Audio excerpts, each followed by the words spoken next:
Sir आपका 3 साल अभी होने जा रहा है जीतने के बाद। ये 3 साल के अंदर ये क्षेत्र के विकास के लिए क्या काम हुआ है? मजबूत जिला परिषद के माध्यम से देखा जाता है, एक दबंग टाइप से। ये 3 चीज मुख्य रूप से हमारे पास है। अभी हम मुजफ्फरपुर क्षेत्र संख्या 48 के जिला परिषद मुकेश सर के साथ में है। मुकेश सर, आपका मेरे चैनल में नमस्कार।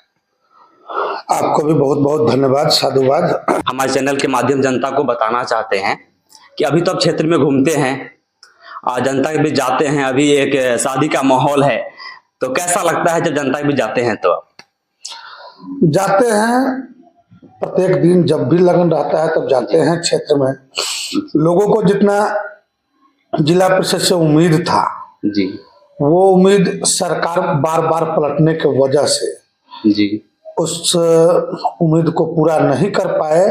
जो हमें अपने हिस्से का हिस्सेदारी मिला, उससे जो काम बन पड़ता है उसको तो करते ही हैं। साथ ही मेरा एक पर्सनल है कि हम दुख सुख में निश्चित रूप से शरीक होते हैं, दुख बांटने का काम करते हैं। विकास थोड़ा कम जरूर हुआ है क्योंकि हमारी हिस्सेदारी 54वां हिस्सा आता है, तो उससे सभी लोगों की इच्छा पूरी नहीं हो पाती है।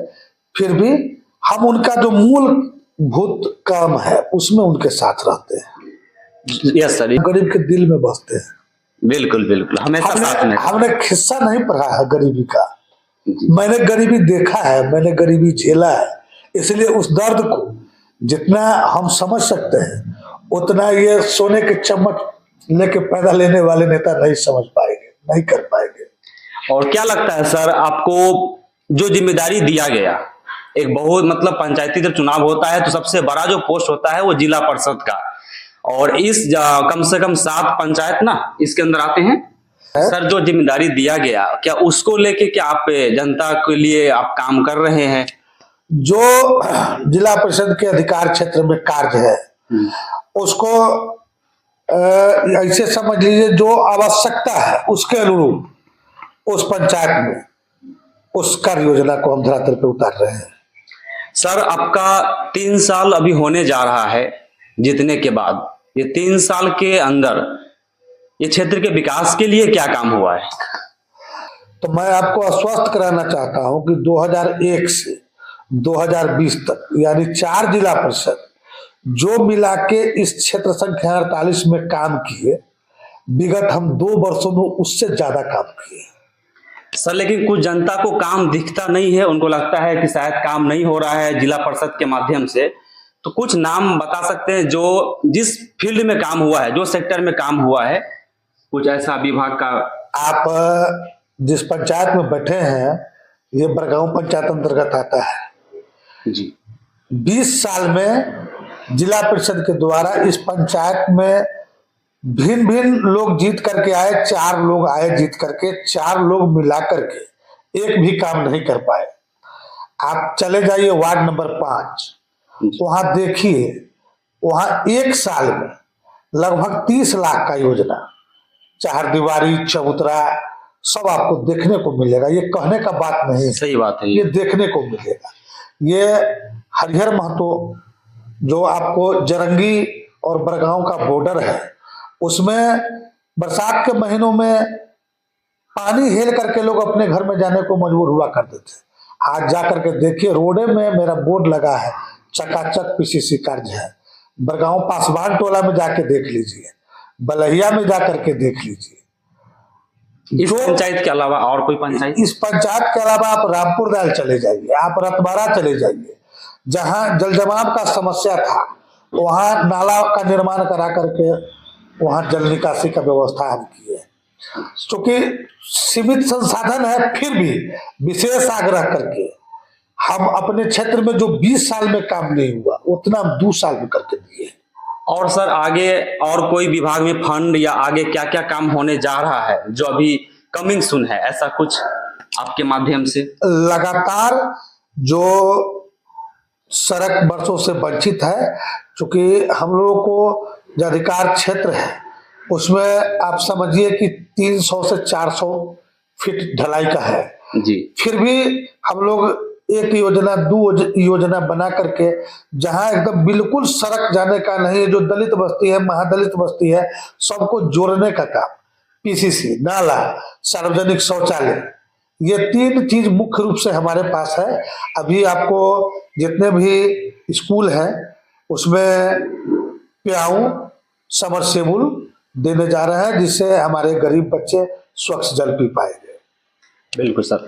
सर एक बहुत बड़ा मुद्दा है, अगर पंचायत या आपके क्षेत्र में बात करेंगे तो जो समस्या है रोजगार का, बेरोजगारी का, नौजवान जो आज आपके क्षेत्र में पढ़ाई लिखाई करने के बाद भी, डिग्री के बाद भी बेरोजगार हैं, तो इनके लिए कोई बाहर से इन्वेस्टर हो, छोटे मोटे लघु उद्योग हो, ऐसा कुछ फैक्ट्री जहां पे 100-200 लोग काम कर सके, इसको लेके आपको एक मतलब क्या बोलते हैं, एक मजबूत जिला परिषद के माध्यम से देखा जाता है, एक दबंग टाइप से, तो क्या वो बड़े बड़े फंड के अपने क्षेत्र में लेके नहीं आ सकते हैं जहां पे रोजगार मिले नौजवान को?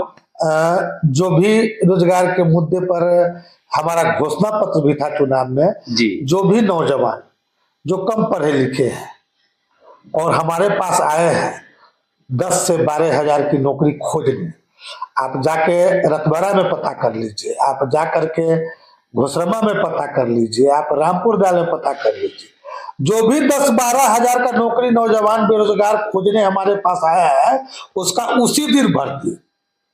सैकड़ों बहुत बड़ी बात है। सरकारी नौकरी देने का तो हमारे बस का है नहीं सही, आप इसी भी माध्यम जानते से हैं। रोजगार मिलना चाहिए। ये प्राइवेट रोजगार के लिए जो भी लोग आए हैं उनको उसी दिन व्यवस्था हुआ है और नौकरी भी कर रहे हैं।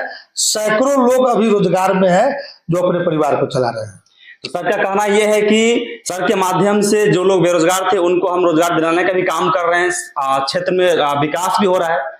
सर कितना सही बोल रहे हैं, कितना गलत बोल रहे हैं, आप जरूर कमेंट में बताइए मुझे, और क्या क्या मुद्दा पे बात करना चाहिए। सर एक चीज और है, थोड़ा सा इस पे हमारे तरफ से लगता है कि आप अगर जिला में बैठते हैं तो कुछ लघु उद्योग हो या छोटे बड़े फैक्ट्री हो जहां पे मैन्युफैक्चरिंग का बात हो, इन्वेस्टर हो, ऐसा कुछ कंपनी को आप लेके आ सकते हैं अपने क्षेत्र में इन्वेस्ट करने के लिए, तो और ज्यादा अच्छा रहेगा और ज्यादा लोग को रोजगार मिल पाएगा। देखिए, भौगोलिक स्थिति को देखते हुए ये देहात में बिजली की समस्या सबसे बड़ी समस्या जी, तो जब कोई भी रोजगार वाले लोग आएंगे हैं आपके यहाँ तो उनको मूलभूत सुविधा उपलब्ध होनी चाहिए, जो सुविधा यहाँ उपलब्ध नहीं है। तो हमारे दरभंगा में भी कुछ मित्र उद्योगपति हैं, सब लोग उद्योग लगाए हुए हैं, मुजफ्फरपुर में भी हैं। तो ये शहरी क्षेत्र में जहाँ लोग रोजगार पाना चाहते हैं तो हम विभिन्न तरीका से, ये नहीं है कि उनको हम परमानेंट जॉब की व्यवस्था किए। प्राइवेट सेक्टर में 10-12 हजार, मान लीजिए कि आपका सूता पट्टी मंडी है, वहाँ कई मित्र हमारे बैठे हैं, तो वहाँ कपड़ा का रोजगार है, तो उसमें भी कुछ नौजवान गए हैं।